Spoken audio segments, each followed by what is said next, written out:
2. Le consentement libre et éclairé. Chacun est libre de se marier ou non, ce qui suppose l'absence de toute entrave à l'accord de volonté. Par conséquent, la clause qui impose le célibat à une personne est en principe nulle. Pour autant, il faut distinguer le cas des actes à titre onéreux de celui des actes à titre gratuit. On reprend. Chacun est libre de se marier ou non, ce qui suppose l'absence de toute entrave à l'accord des volontés.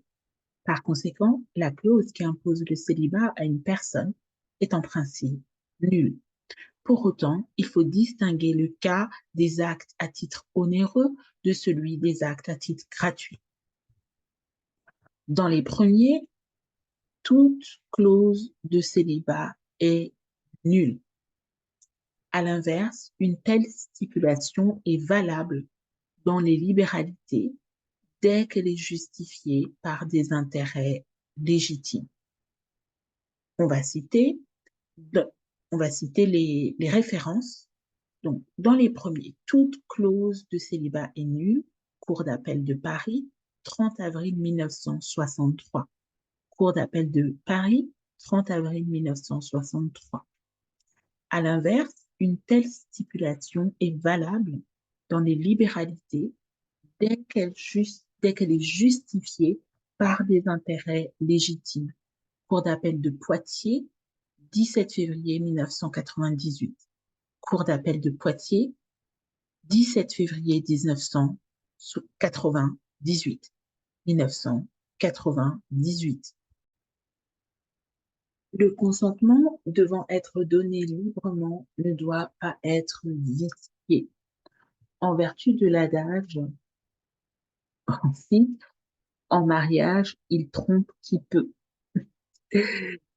Fermez les guillemets. Loisel. Le dol, qui est une tromperie provoquant une erreur chez le futur époux qui le détermine à se marier, n'est pas pris en considération par le droit comme vice de consentement. Ainsi, les vices du consentement en matière de mariage n'obéissent pas complètement au droit commun des contrats. Seule la violence et l'erreur constituent des cas de nullité. On reprend. Le consentement devant être donné librement, le consentement devant être donné librement ne doit pas être vicié. En vertu de l'adage, en mariage, il trompe qui peut, Loisel, le dol, qui est une tromperie provoquant une erreur chez le futur époux qui le détermine à se marier, n'est pas pris en considération par le droit comme vice du consentement. Ainsi, les vices du consentement en matière de mariage n'obéissent pas complètement au droit commun des contrats. Seule la violence et l'erreur constituent des cas de nullité.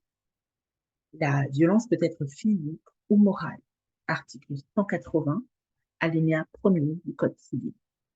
Le plus souvent, il s'agira d'une violence morale exercée par des membres de la famille des futurs époux. On cite une crainte révérentielle envers un ascendant. Une crainte révérentielle envers un ascendant. Article précité, donc article 480, 180, alinéa 1er du Code civil. Cette violence conduit alors à forcer la personne à se marier. Cependant, la personne majeure menacée de mariage forcé peut obtenir du juge une ordonnance de protection. Donc, personne majeure menacée de mariage forcé, peut obtenir du juge une ordonnance de protection. Article 515-11 du Code civil, entré en vigueur le 1er octobre 2010. Sur le contenu de cette ordonnance, on peut se référer donc à la leçon 3 qui viendra, je l'espère, et au niveau B, le devoir de respect. Article 515-11 du Code civil, entré en vigueur le 1er octobre 2010, relatif donc à la possibilité d'obtenir du juge une ordonnance de protection en cas de menace de mariage forcé. Cette possibilité de demander une telle ordonnance a été introduite par la loi du 9 juillet 2010, relative aux violences faites spécifiquement aux femmes, aux violences au sein des couples et aux incidences de ces dernières sur les enfants. Donc, une telle ordonnance a été introduite par la loi du 9 juillet 2010, relative aux violences faites spécifiquement aux femmes, aux violences au sein des couples et aux incidences de ces dernières sur les enfants.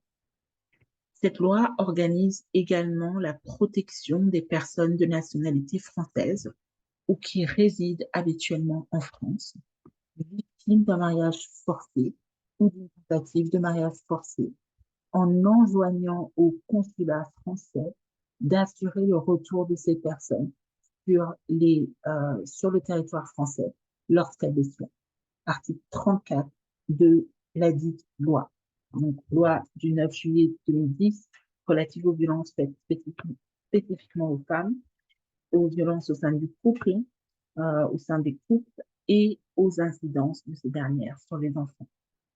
Cette loi organise donc également la protection des personnes de nationalité française ou qui résident habituellement en France, victimes d'un mariage forcé ou d'une tentative de mariage forcé, en enjoignant au consulat français d'assurer le retour de ces personnes sur le territoire français lorsqu'elles le souhaitent.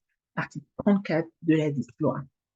Selon l'article 180, alinéa 2 du Code civil, 180, alinéa 2 du Code civil, l'erreur peut porter sur la personne, c'est-à-dire sur l'identité physique ou civile du futur conjoint, ou les qualités essentielles de la personne, c'est-à-dire sur les qualités qui sont déterminantes pour l'autre conjoint, on cite, eu égard aux fins propres du mariage telles qu'elles sont définies par la loi ou résultent des principes moraux généralement admis.